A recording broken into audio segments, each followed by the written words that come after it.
देख रहे हैं मुंबई मेट्रो ब्रेकिंग न्यूज।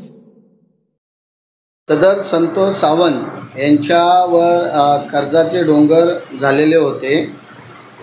सतत त्यांच्या सख्या भावानेही त्याला दगा दिल्यामुळे गावची जमीन आणि मुंबईचे कर्जाची परतफेड करण्यासाठी सदर संतोष सावंत याच्या आईचे विनंती मी सदर सदनिका 224 विकत घेण्यासाठी तयार झालो।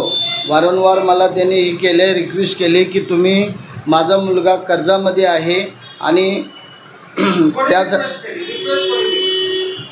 संतोष सावंतची आई, त्यांच्या आईने व पत्नीने दोघांनी की आमच्यावरती एवढं कर्ज झालेलं आहे, हे आता आम्हाला रूम आमचं जाणार आहे।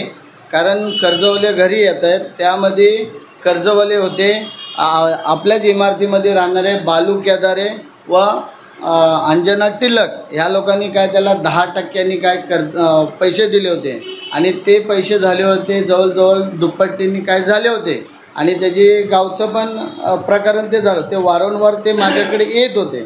तर त्या टायमाला आपली सदानिकेची किंमत 25 लाख एवढी नव्हती, तरी त्यांची आई आणि तो वारंवार बोलत असल्यामुळं मी ती निर्णय घेतला, चला ठीक आहे तुम्ही बोलताय तर मी माझ्याकडे आता एवढे तर पैसे नाहीत, मी बँकेचा लोन काढून मी मग घेऊ शकतो। तर त्या ह्याला ते तयार झाले।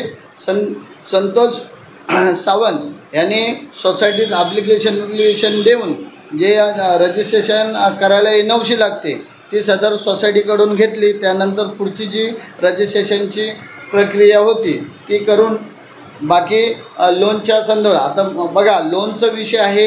लोन हा एक रात्रीमध्ये होत नाही, कमसे कम त्याला खूप दिवस जातात आणि एक रात्रीमध्ये ते लोन होत नाही आणि लोन प्रक्रियासाठी खूप टाईम आणि सर्व पूर्ण करायला लागतात।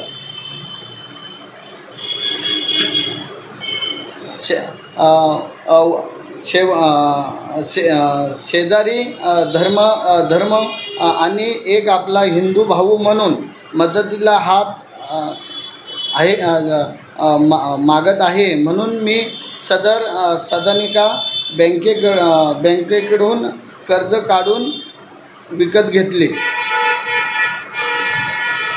तयार झालो, विकत घेतली आणि त्याला त्याच्या आईला त्यांच्या मिसेसला व त्यांना पूर्ण कल्पना मी दिली की बाबा हे मी रूमवरती लोन होम लोन करून मी हे घेऊ शकतो, माझ्याकडे तेवढे पैसे नाहीत। आणि त्या टायमाला त्यांना सर्वांना कल्पना घेऊन ते रूमची जी प्रोसिजर होती पूर्ण प्रक्रिया मी केलेली आहे आणि त्यांच्या सर्व सांगून त्यांच्या हे केलेलं आहे ते व्यवहार मी रूमचा। आणि आता महानगरपालिकेचे इलेक्शन आलेले आहे, त्यामुळं काही एक इथले आपले नाव खराब व्हावं म्हणून असे हे व्हिडिओ चालवले जातात। हां, आता इकडे आपली समाजसेवा एक समाजाचे कार्यक्रम मोठ्या उत्सवाने होतात किंवा मी पक्षामध्ये इकडे काम माझ्या चांगल्या प्रकारे चालू आहे, तर कुठेतरी महानगरपालिकेचे इलेक्शन आलेलं आहे म्हणून कुठेतरी माझे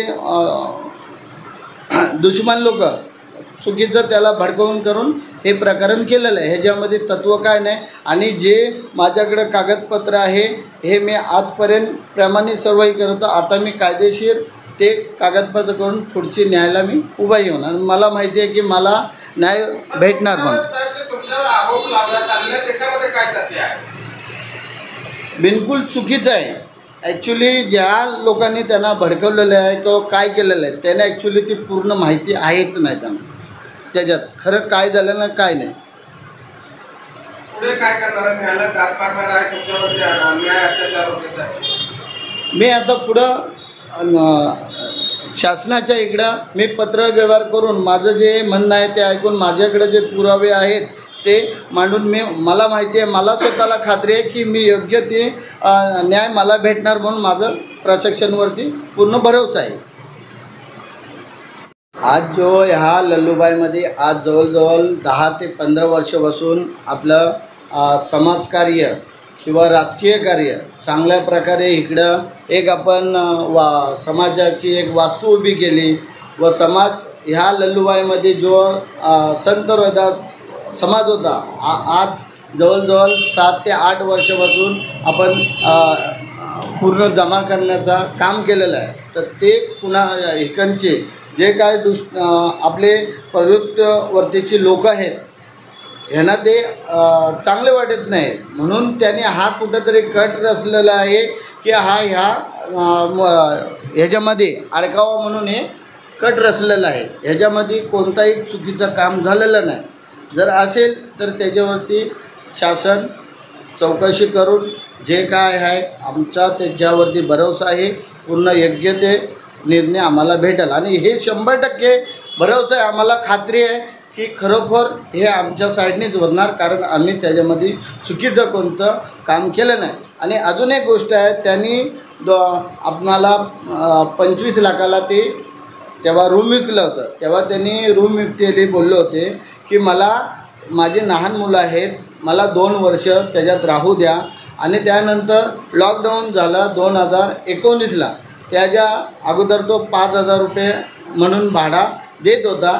त्यानंतर त्यांनी त्याची नोकरी सुटली म्हणून तो बोलायला लागला की माझं जॉब सुटलेला आहे, मी देतो म्हणून, आणि तो देत नव्हता भाडा. तर मी त्याला काही बोललो, बाबा बघ हे रूम आहे, तू खाली करून जा. तर त्यांची पत्नी ते घडी येऊन रिक्वेस्ट करायला लागले, भाऊ माझे लहान मुलं आहेत, शिक्षणाला आहेत, आता नाही आम्ही नंतर खाली करतो, म्हणून त्यांना तिथं आम्ही ठेवली होती. एक हिंदू तत्व म्हणून आम्ही एक हिंदूला हात पुढं करण्यासाठी आम्ही त्यांना ही मदत केली होती, पण त्याचं आम्हाला फल चांगल्या प्रकारे भेटलेलं आहे. आता पुढं आम्ही कोर्टामध्ये किंवा न्यायाधीश हे करून जो योग्य तो मार्ग आमच्याच साईडने निर्णय लागेल हे आम्हाला माहिती आहे. सांगू शकतो ज्यांनी जो आरोप करतोय हा आम्ही दोघेही भाऊ ॲक्टिव्ह आहेत. आणि आता येणारे महानगरपालिका आहे आणि आम्हाला नगर सेवकासाठी आम्ही एक तरी आमच्या घरचं उभं राहण्याचे हे आता सगळ्यांना माहिती पडलेलं आहे. तर काही लोक आणि आमच्यावर आरोप करण्याचं त्या लोकांनी यंत्रण केलेलं आहे आणि त्यांच्या पाठीका कोणाचा तरी मोठा हात आहे आणि ती व्यक्ती असं हे करू शकत नाही एवढा मला त्या व्यक्तीला भडकवलेली आहे. आणि त्याच्या पाठीकडे त्याचा कोणाचा तरी मोठा हात असल्यामुळे आणि त्याच्या पाठीका कोण आहे हा प्रशिक्षण आम्ही जे लेटर कोड ह्याच्यामध्ये का ना, तर ते हे सगळं आम्ही पोलीस चौकीपर्यंत हे करून कोण त्यांच्या पाठीकडे आहे तर त्याचा आम्ही त्यांचा मास्टर माइंड कोण आहे तर याचा आम्ही पत्ता काढणार आहे. आमचं हे आहे की जी त्यांची प्रॉपर्टी आहे त्यांची आई त्यावेळेला हयात होती, आता त्यांची आई वारलेली आहे. तर त्याची आई आणि त्यांची बायको वारंवार आमच्याकडे यायची भावाला. त्यावेळेला आम्ही दोघा भावासाठी त्याचा विचार करून हे केलं आणि त्याच्यानंतर आम्ही संतोषची वार्ता केली. ते रूम त्याच्या वडिलांच्या नावाने होतं, मग ते संतोषच्या नावाने झालं आणि मग ते प्रॉपर्टी आम्ही आमच्या भावाला सांगितलं, आम्ही विचार केलं आणि आम्ही 5 लाख रुपये त्यांना चेकनी पेमेंट दिलेलं आहे आणि त्याच्यानंतर आम्ही 20 लाख रुपये लोन बनवलेलं आहे बँकेचं आणि ते आम्ही 25 लाख रुपये त्यांना दिलेले आहेत. आणि हे जे आरोप आहेत हे सगळे एकदम खोटे आरोप आहेत. म्हणजे आम्हाला कुठेतरी दोघे भाव अडकले पाहिजे ह्याप्रमाणे हे आमच्यावर आरोप केले गेलेले आहेत. मला काय वाटतं इलेक्शन लढवायचं भविष्याचे राजकारण खराब व्हायसाठी याच्यासाठी पण काय अपोजिशनने काय चाल असेल त्यांचा? हो, हे 100% चाल आहे. एखादा आम्ही इलेक्शन लढणार आहे आणि पुढं आमचं लल्लूबाईमध्ये लहान बाळापर्यंत 65 लोकांपर्यंत म्हणजे आमचं जे काम चाललेलं आहे हा लोकांना खूप आवडतो आहे. आणि आज हे आमच्यावर आरोप झालेले आहेत तर सगळं लल्लूबाईची संख्या ती पण हे झालेली आहे की हे आरोप कसं होऊ शकतो म्हणून. म्हणजे लोकांना ते टेन्शन झालेलं आहे आणि हे आम्हाला कुठेतरी दोघा भावांना फसवण्यात झालेलं आहे आणि ह्याच्यामध्ये कुणाचा तरी मोठा हात आहे. नाव खराब करण्यात आलेलं आहे त्याच्यासाठी काय? माझं नाव हे करणं नाही, मला बघा न्यायामध्ये मी जाणार, माझं अगर हे सिद्ध नाही झालं आणि मी हे करणार तर मी आबरू हे करणार, मी आबरू नुकसानचा दावा करणार मी. आणि मला ते हे पाहिजे का तर मी सच्चाईने चाललेलो आहे आणि मी एक हात मदतीचा प्रत्येक वेळेला सगळ्यांना दिलेला आहे. आणि हा आमचा सोशल वर्क 2006 पासून आणि तुमच्या मीडियामधूनच मला हे न्यूज माहिती पडलेली आहे आणि तुम्ही तर पहिल्या अगोदरपासून माझे मित्र, म्हणजे माझं काय काम आहे ते तुम्हाला पण चांगलं माहिती आहे. आणि आम्ही हे चुकीची कामं कधी करत नाही. उलटा आमची प्रॉपर्टी, आमचं घर विकून आम्ही दुसऱ्याला एक हात मदतीचं केलेलं आहे. पण आम्ही असं कधी कुणावर अन्याय हा करायचं काम आम्ही केलेलं नाही आहे. आणि आम्ही ह्याच्यापुढं कधी होणार बी नाही आमच्या काही ना. पण हे माझं कुठंतरी आमच्या दोघा भावांना फसवलं गेलेलं आहे. चॅनलच्या माध्यमातून तुम्ही तुमची सोसायटीतील जनतेला काय संदेश देता किंवा लल्लूभाईच्या जनतेला, पूर्ण महाराष्ट्र मुंबईच्या जनतेला? मी आपल्या चॅनलमधून पहिला तर मी त्यांचं अभिनंदन करतो. आणि मी लल्लूबाईच्या संख्या हे सांगू शकतो की ही आमच्या दोघा भावांची कुठेतरी फसवण्यासाठी फसवणूक झालेली आहे. आणि आम्हाला कोणतरी आमच्या पाठीकडं म्हणजे षड्यंत्र रचून आम्हाला काहीतरी दोघांना हे करून, आमच्या प्लॅन हे करून हे झालेलं आहे.